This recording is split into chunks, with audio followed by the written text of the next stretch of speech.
پھر بچوں پہ واپس آ جاتے ہیں. یہاں جرمنی میں بھی اور یورپ میں بھی بچوں کو پیدائشی طور پہ یرکان ہوتا ہے جس کو جار میں رکھتے ہیں. اور اس میں پیدائشی بچے کو بھی ہومیوپیتھک کی دوائی کو دی جا سکتی ہے یرکان کے اندر. جی یہ ہو جاتا ہے اکثر بچوں کو، اور اس کے لیے دوائی دی جاتی ہے.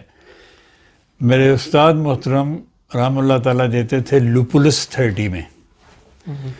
میں نے بھی وہ دی ہے لوگوں کو، بچوں کو، تو اللہ کے فضل سے اس سے شفا ہوتی ہے. لیکن میں چیلیڈونیم 3X میں بھی دیتا ہوں کہ وہ مطلب بچے کے دودھ میں یا پانی میں یا جس چیز میں ملا کے اس کو دیں، تو اللہ تعالیٰ کے فضل سے ودن 15 days اس کا وہ پیلیا یا یرکان جو بھی کہتے ہیں وہ ٹھیک ہو جاتا ہے. ختم ہوا. ہاں جی. یہ تو کافی بیماری ہے یہاں پہ، کم سے کم جرمنی میں تو بہت.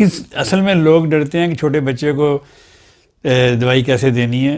کوئی ڈرنے والی بات نہیں ہے. اگر آپ گولیوں پہ بنا لیں یہ دوائی 3X میں، تو 2-3 گولیاں اس کے منہ میں رکھ دیں آپ بچے کے، تو بچہ چوس لیتا ہے.